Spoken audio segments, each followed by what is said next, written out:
Hello everybody, I'm Nate Anderson and it's my pleasure to introduce Carla Harenski. So most of you know Carla, so this makes my job pretty easy today. Dr. Harenski is a veteran of the Kiel Lab, having conducted research with us related to psychopathic traits and antisocial behavior and social and moral processes, among many other things. She's now involved with the ongoing COBRA project, and she's utilizing individuals from our clinical forensic samples who've been, many of them have been incarcerated or in a treatment facility there in Mendota, and they've been found not guilty by reason of insanity. So she works with a very interesting and unique sample, and we should all be excited to hear about her research today. So please help me welcome Dr. Carla Harenski.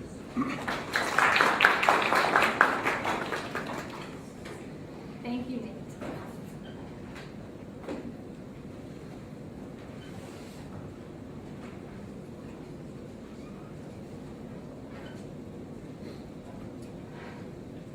Okay, so yeah, like Nate mentioned, I work in Kent Kiel's group, and we study criminal offenders. More specifically, a lot of our research focuses on what we call studying functional outcomes in criminal offenders. So offenders, both when they're incarcerated and when they're not incarcerated, tend to be at risk for various types of adverse outcomes. This can include things like violent and aggressive behavior. After they're released from prison, they can be at risk for subsequent criminal behavior or reoffending. They may also be at risk for relapsing to substance abuse and addiction. And the last one, which is a little less commonly known, is that they also are at increased risk relative to the general population for suicide and suicidal behavior.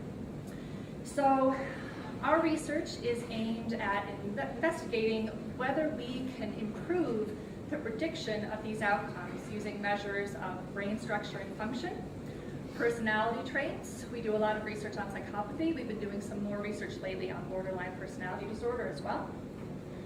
Various other forms of psychopathology and psychiatric disorders, and various measures of cognition.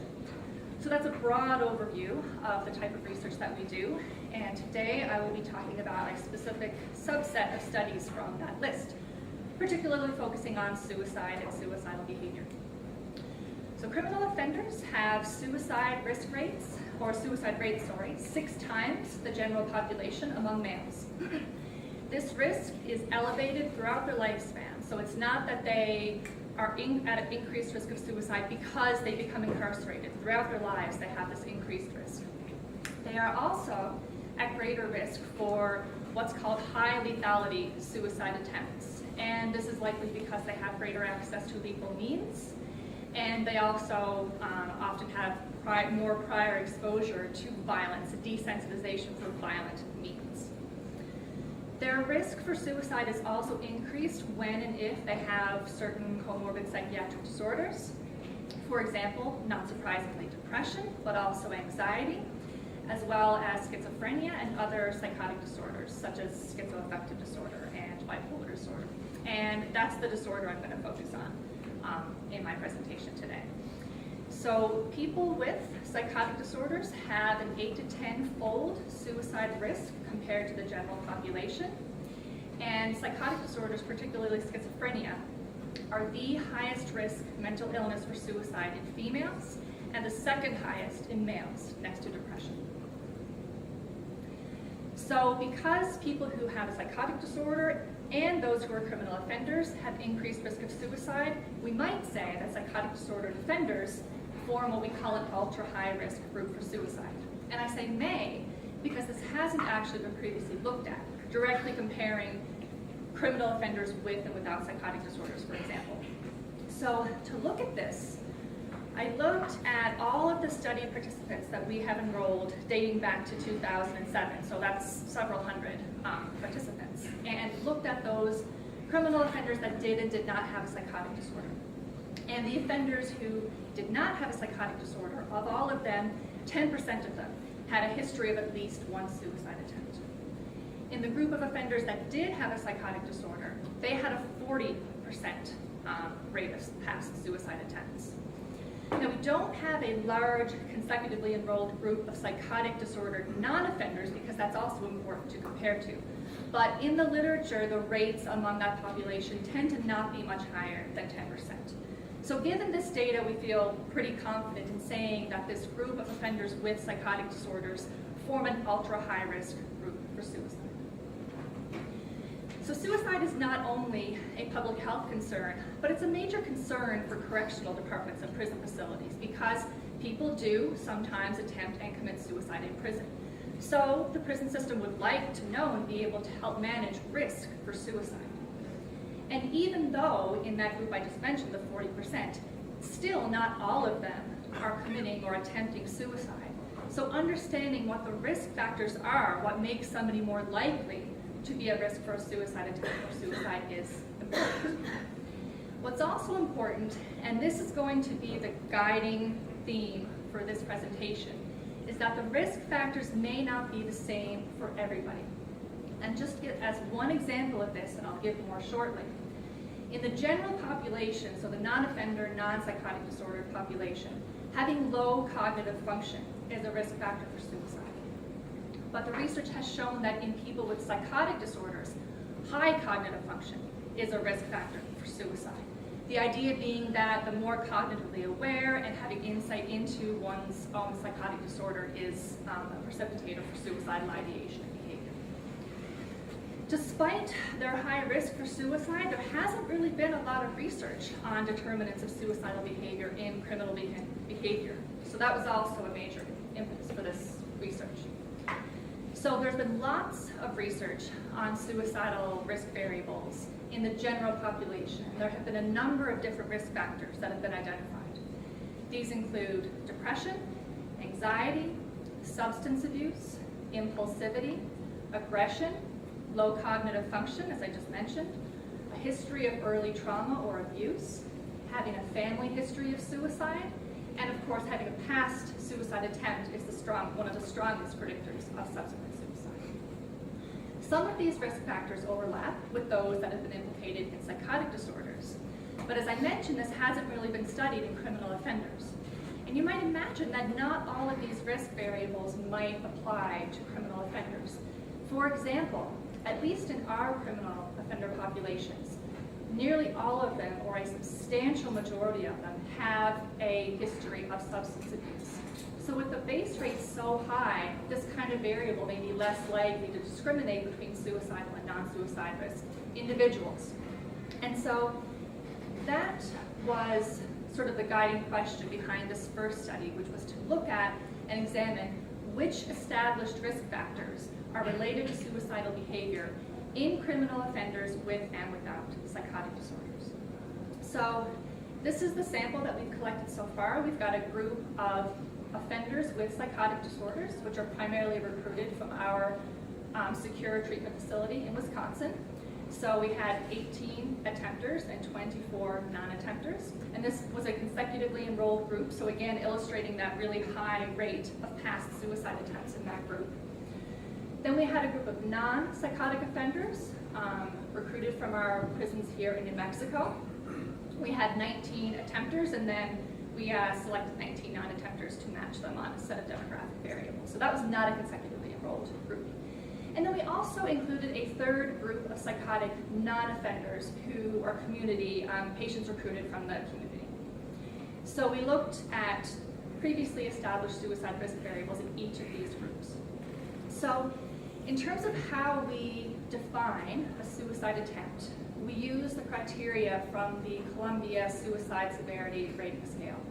And they define it as a potentially self-injurious act committed with at least some wish to die as a result. And the relevant information to determine whether somebody met that criteria was obtained from their institutional files and clinical interviews.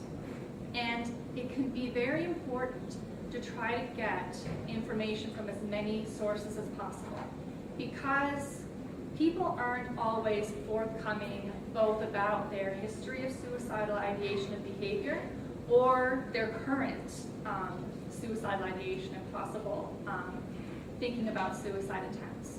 And we often will see conflicting information in these different sources, and so it's good to be able to look at all of these different pieces of information and try to classify it most accurately. So we asked which of the previously established risk factors are related to suicidal behavior in these groups. So this table here, down at the bottom, lists, we weren't able to evaluate every single previously established risk factor, but this is a subset of ones that have been previously shown. And this is in the 3 different populations. So taking the first group, the psychotic offenders, there on the left panel, what we found was that there were 2 of the risk variables that were significantly discriminating of people who did and did not have a past suicide attempt. So having a history of a past depressive episode was significantly increased the likelihood that somebody would have had a past suicide attempt. Psychotic symptoms I haven't talked about yet, but what that means is that those individuals who had high levels of positive psychotic symptoms, these are hallucinations, delusions, and related symptoms, and low levels of negative psychotic symptoms, things like flat affect and abolition. Those people were more likely to have had a past suicide attempt rather compared to other people with lower positive symptoms and or higher negative symptoms. The other risk variables were not significantly related to suicidal behavior. And then in the next panel, if you look at the group of psychotic non-offenders, very different in terms of which risk variables were most related to suicide. It was the substance use variables that were significantly related. So people who had a history of an alcohol use disorder and or a drug use disorder were more likely to have had a past suicide attempt. And you can see that in both offender groups, psychotic and non-psychotic offender, substance use was not significantly related to suicide attempts, which was what we expected.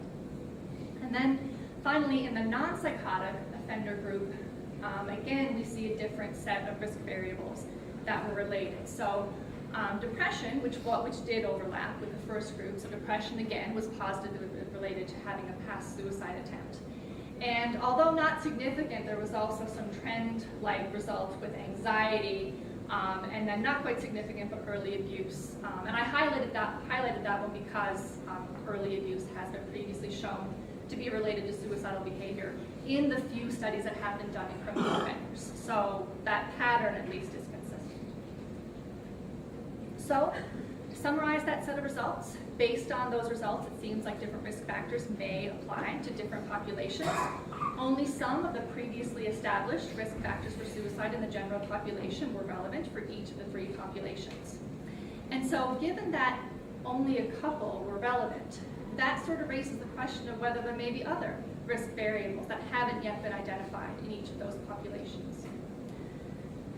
So theories of suicidal behavior dating back to the 1800s have often cited a lack of social connectedness as being a risk factor for suicide.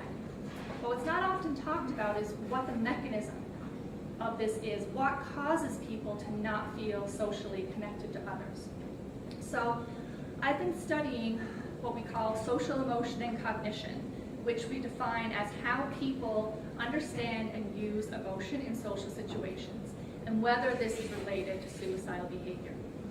So people with psychotic disorders are characterized by a variety of SEC impairments, including things like facial expression recognition and mental state attribution. And these are associated with poor functional outcomes, including occupation and employment, relationships, and aggressive behavior. Hasn't been studied yet with relation to suicide. And SCC deficits have not really been studied much in general in criminal offenders, with the exception of psychopathy. There's been a lot of social cognitive research in psychopathy, but not in offenders as a whole. So the question for the second study was whether SEC abilities are impaired in suicide attempters relative to non-attempters, and whether this is the same across the different populations, offender populations and psychotic populations. So we have a few different ways that we measure social emotion and cognition. The first type of task that we use is called empathic accuracy, which we define as the ability to correctly identify emotions experienced in specific social situations. So in this empathic accuracy task, which was developed by one of our collaborators, Michael Brook, as well as David Cosson, the participants are shown brief video clips of people who relate real experience, social experiences that they have had in their lives. And the goal or the task for the participant is to identify which emotions they think that person was experiencing during that event. And so, I don't know how well you can see this, but this is sort of how they make the responses. And so, on the right here, so what we call the target, the person who related the story, they also rank from a list of 25 emotions what emotions they most experienced in that scenario. And then the scores are based on how well the participants' responses of what emotions they thought the person was experiencing matched with what the person said they actually felt. So target accuracy is defined as the degree of correspondence between the emotion ranked number 1 by the participant and the target. So in this example, the person scored a 1 out of 2 because they rated surprise, which was rated number 1 by the target, as number 2. And then we can also score it based on the total number of matches. So which of the emotions that they selected matched the emotions, how many of them matched the emotions selected by the target. So when we looked at the target accuracy scores in the various groups in psychotic offenders, we found that those with a prior history of suicide attempts had significantly lower scores compared to both those without a history of suicide attempts, as well as community non-offenders or healthy controls. And we did see a significant difference in the groups in the psychotic non-offender group, but I'll elaborate on that shortly. And we don't have that data collected yet in the non-psychotic offenders, but that is in the works. And then importantly, these significant group differences remained significant after we accounted for established risk variables. So when entering like depression, for example, into the model, these differences were still significant. So they weren't related to depression or psychotic symptoms, those variables that did distinguish between groups. And they also substantially increased the amount of variance explained in whether somebody did or did not have a past suicide attempt. So like I said, we didn't see any group differences in target accuracy among the psychotic non-offenders, but in the match scores that I just mentioned, there were some trend level effects. So the suicide attempters did score marginally lower on match scores relative to the other two groups. So this was kind of a small group, so we may see something more significant when we collect more data. And like I mentioned, we haven't collected that data yet in psychotic offenders. So the next SEC domain that we examined was emotional intelligence, which is defined as the ability to perceive, manage, and reason about emotions in oneself and others, and use that information adaptively. That's a definition that comes from Mayer, Solovay, and Caruso, who developed the Mesquite Emotional Intelligence Test. This is a 141-item multiple choice test, which produces a series of scores including global emotional intelligence and then some subdomains of different types of emotional intelligence.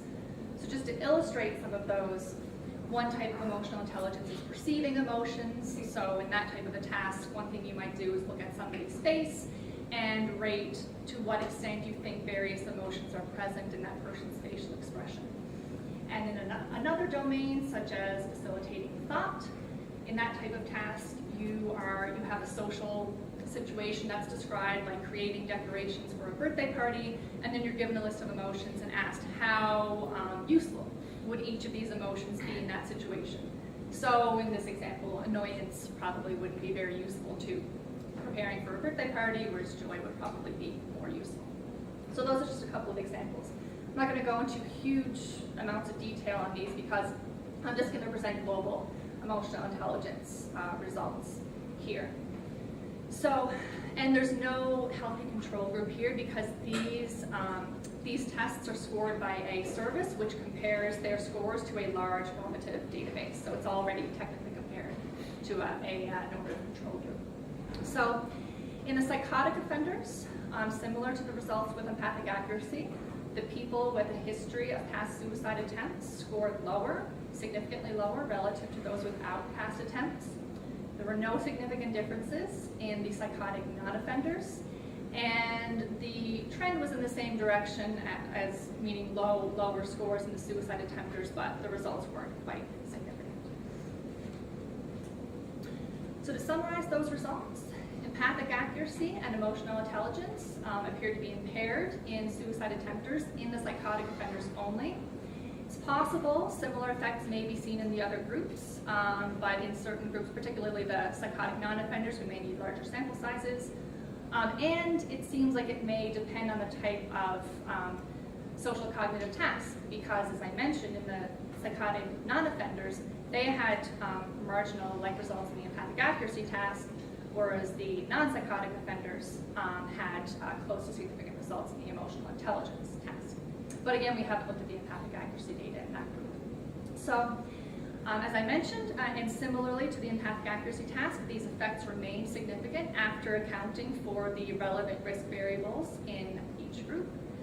And importantly, these results weren't attributable to suicide group differences in demographic variables like age, race and ethnicity, IQ, psychotic illness duration, distribution of psychotic disorder type.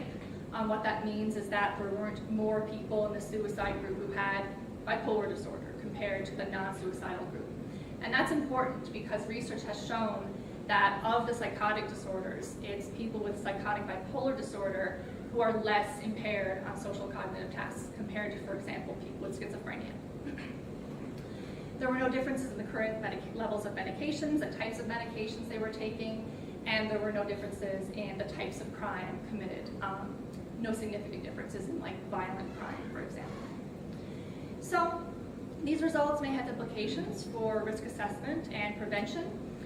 Research has shown that social cognitive deficits such as these can be identified early, and they can also be treated. There's been a fairly large series of studies that have come out over the past several years, particularly in schizophrenia, that have shown that various treatment techniques such as social skills training, transcranial direct current stimulation, oxytocin treatments have been shown to enhance these types of social cognitive skills. So if these can be boosted in these populations, it could potentially transform social cognitive abilities from a risk factor for suicide to potentially a protective factor. Okay, so switching gears to the third study, we next asked whether there were these social cognitive impairments that we observed were accompanied by neurodeficits in suicidal individuals. So neuroimaging studies in non-offenders have linked several cortical and subcortical regions to suicidal behavior.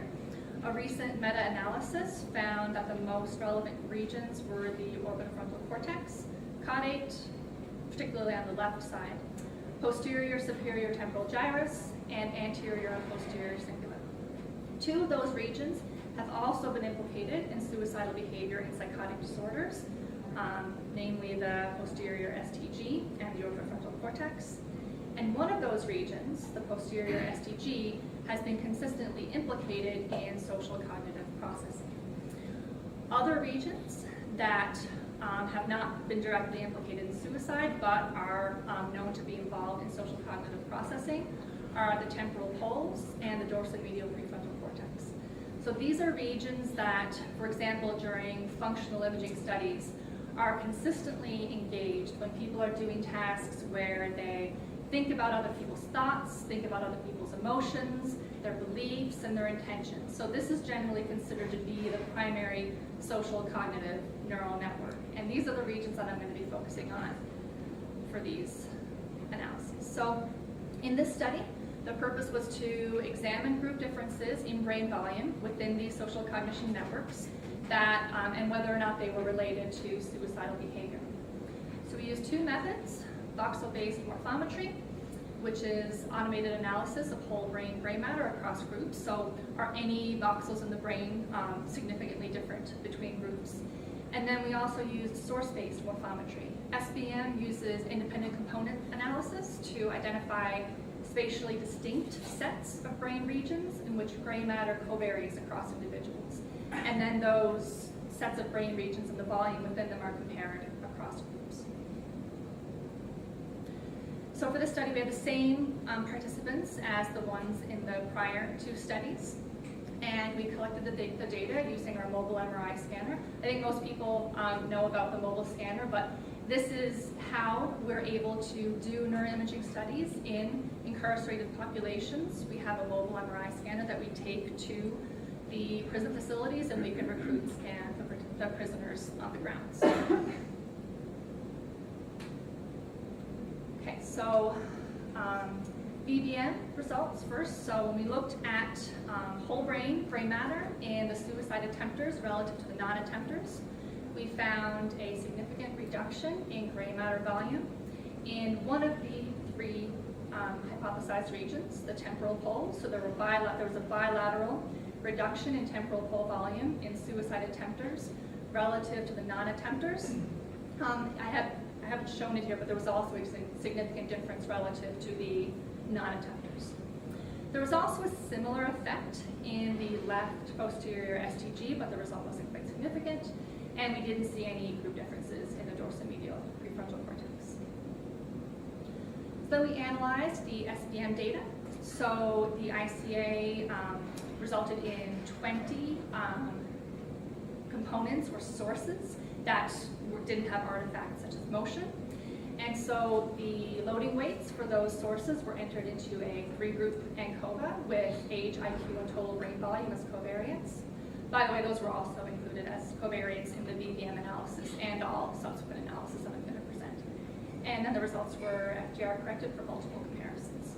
And so of those sources, there was one, source 4, that showed a significant main effective group. And similar to the BBM results, it was focused in the temporal poles, but also included regions such as the dorsolateral or lateral prefrontal cortex, sort of in between dorsolateral and ventrolateral prefrontal cortex. And the loading weights in that source were significantly lower in the offenders with suicide attempts relative to offenders with no suicide attempts and community non-offenders. So again, this is in the psychotic offender group. The results in the non-psychotic offenders were pretty different. So the BBM results didn't show any significant group differences in the whole brain. The SBM results, again, there was one source which showed a significant main effective group. This source comprised the dorsolateral prefrontal cortex, the posterior cingulate, and the amygdala. And again, the loading weights in that source were significantly lower in the offenders with suicide attempts relative to those without, and the community non-offenders. And then with the psychotic non-offenders, again, the results were somewhat different. We didn't see any significant group differences using BBM. SBM results, again, showed one source, source 12, that had a main effective group. And this source comprised the posterior STG and the orbitofrontal cortex, as well as some posterior parietal regions. And again, the loading weights in that source were significantly lower in the psychotic patients with a history of suicide attempts compared to those without suicide attempts and the non-psychotic community individuals, healthy controls.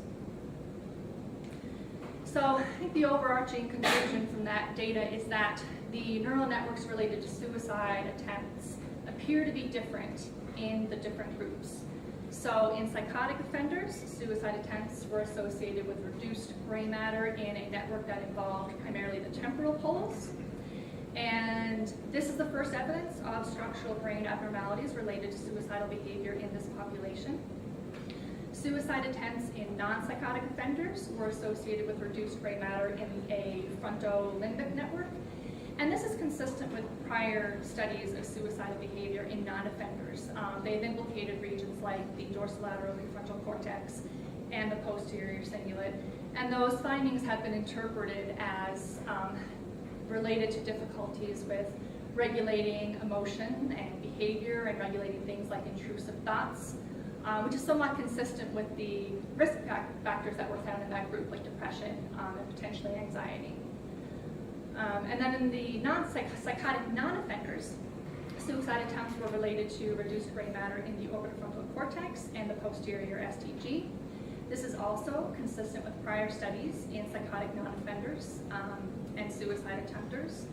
And those results have been, there haven't been really strong interpretations of what those regions mean, but the OFC has been proposed to be related to impulsive behavior and difficulty inhibiting impulsive behaviors. And then the posterior STG has been proposed to be related to social cognition. Another finding was generally that we were more likely to observe group differences with SBM compared to BBM. And there have been several prior SBM studies that have included both SBM and BBM in various patient populations and only found group differences with SBM. So pulling all those findings together, the main findings of this work so far is that the risk factors for suicide may be unique to different populations. Social cognitive abilities appear to be diminished in suicidal individuals, at least within that ultra high-risk psychotic offender group. And the brain networks related to suicidal behavior may differ across groups. And I haven't looked at this explicitly yet, but it's possible that these brain differences may be related to the different risk factors that are relevant for these groups. So, like any study, each study has certain limitations, and so there are some important caveats to mention about this work. First of all, our prediction of suicide attempts was retrospective. So we were looking at people who previously attempted suicide, not predicting subsequently whether somebody would attempt suicide. And even though research has shown that you can technically measure suicide risk up to, the studies show up to 37 years after of risk, you can still measure it. But there still are inherent difficulties with doing retrospective prediction. I think that's especially relevant to the neuroimaging results, because when someone attempts suicide, like they may have hypoxia from an attempt, blood loss, other physical things that may potentially impact brain structure and potentially brain function. So we're working on now trying to figure out how best to try to account for that possibility.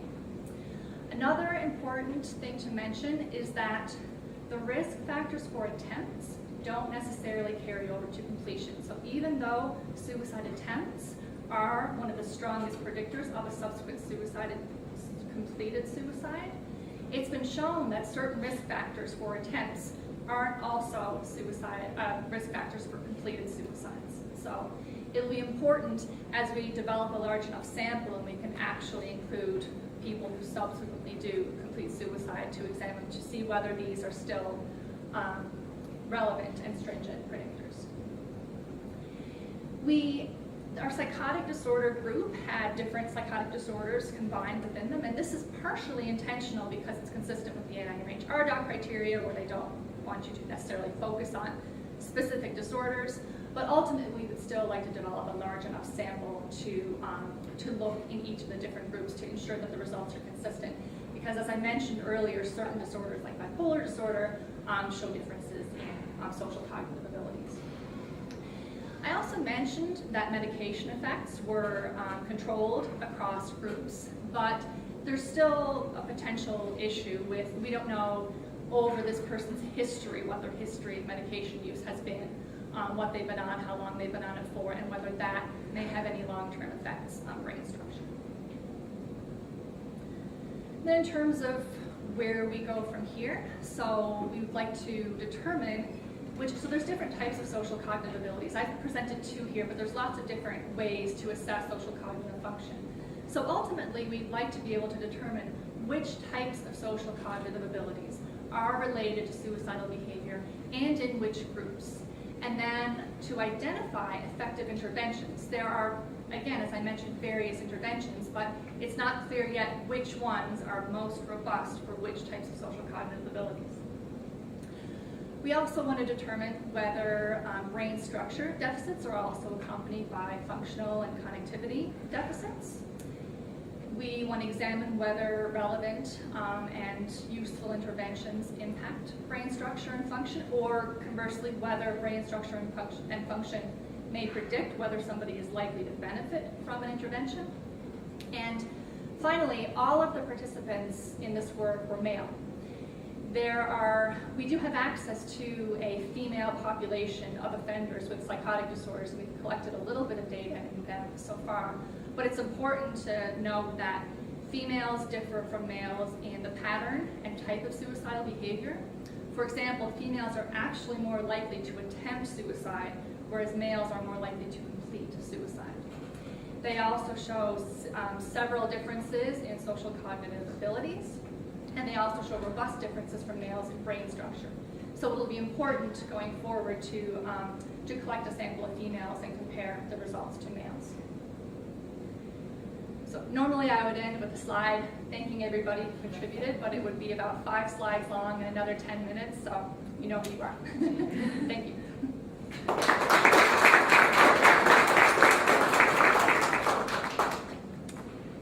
And I'm happy to answer any questions. Yeah. I was wondering, for the neuroimaging prediction, did you do like separate ICAs for the 3 groups, or was Yes. So we had something like the psychotic offenders. We had a group of suicidal offenders, non-suicidal offenders, and healthy controls, and they were one group.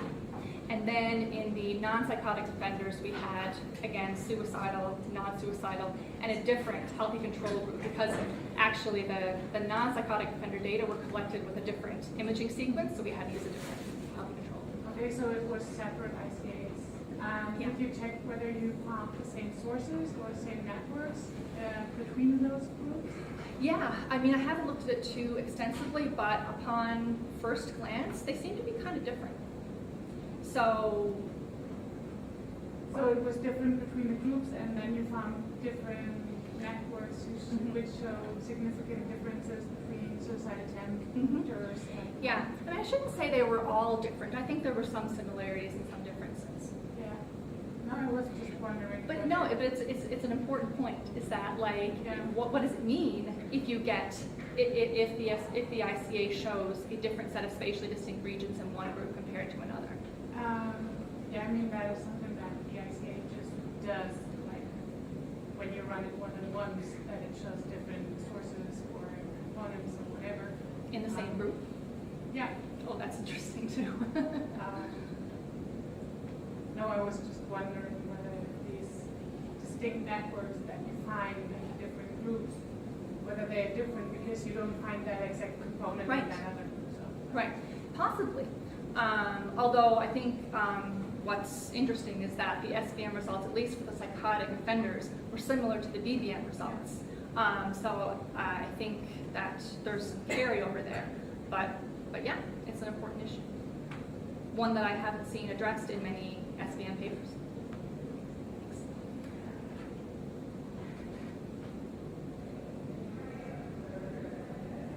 Yeah. So, for suicide, so for past suicide attempts, is that, from my very limited familiarity with sort of like psychotic, sort of how different psychotic systems are assessed, at least in the forensic system, I always see potential like harm to self and others, or risk to self and others as kind of lumped together. Yeah. And so how much does this separate out just straight suicide versus, I mean, if these people have been, if they've been adjudicated NPRI, they've hurt somebody else, right? Mhm. So they've committed a homicide. So then are you Sometimes. potentially, Yeah. okay, but are you potentially confounded by this harm to others, which is kind of like, right, a violence Yeah, that's what. predisposition anyway? Like, it's not necessarily just violence against self, it's generally, right? Yeah, that's why it's important to account for their overall aggression violence profile in the prediction models. Okay. And so aggression in the general population, like having a history of aggression and violence, has been shown to be predictive of suicide attempts. People who tend to be more violent in general are more likely to people who are suicide attempters or completers are maybe more likely to be aggressive or violent. I didn't see that in either of the 3 samples, the aggression. I think there was a sort of close to a trend effect in one group, but we didn't really see a lot of associations between aggression and suicide in these groups. I wonder if it's because these are offender groups, and again, the base rates may be higher in the offenders compared to the non-offenders, and maybe that's why it's not so discriminating. But still, it's important to include, so we measure, like we measure aggression in a few different ways. There are self-report measures of how aggressive someone is. We have our crime inventory, where we determine whether somebody has a history or not of violent behavior, and then we include those in the models to make sure that it's not, that the suicidal behavior isn't exclusively accounted for by a general propensity towards violence. No, it's interesting because from a forensic, they like sort of simplified and just want to link everybody as aggressive or violent, but if you can, the more you can link that specific type of violence to like a mental health construct, right? Like psychotic symptoms, like your lower, like your reduced cognition, right? Like general cognitive impairment, the better then, right? Because it's not just that everybody's aggressive or everybody's violent, you're trying to, so it's a good thing for the system to learn that, like, right, everybody that commits a violent or aggressive act isn't just violent because they're violent. There could be definitely underlying reasons for that violence, and then you can understand those and potentially treat them. Yeah, there are many people in our studies who have attempted suicide and have no history of violence whatsoever.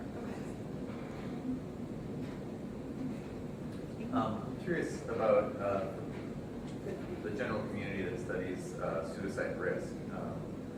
How much attention is given to the heterogeneity of suicide attempts versus like how serious the attempts are? Yeah. So that generally it tends to be classified based on lethality, like I briefly mentioned. So they will look at high lethality attempters compared to low lethality attempters.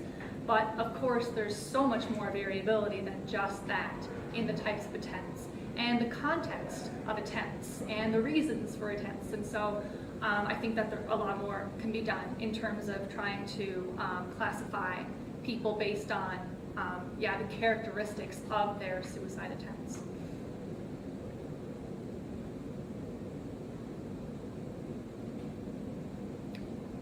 All right. Thanks, everybody.